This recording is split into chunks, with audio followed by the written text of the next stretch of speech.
Alright guys, I'm not happy with my shadow.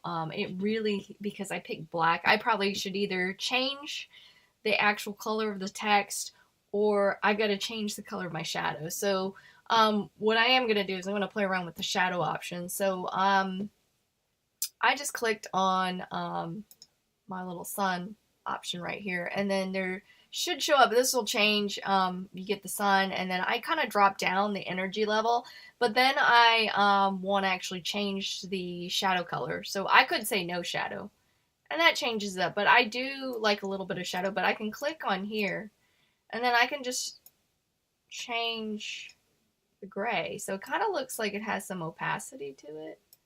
And then I can kind of still see it's kind of like more like a drop shadow. It might be a little too light. I think I like a little bit darker, but I still want to be able to see. So you can play around with your shadow colors, and that's an option. Okay.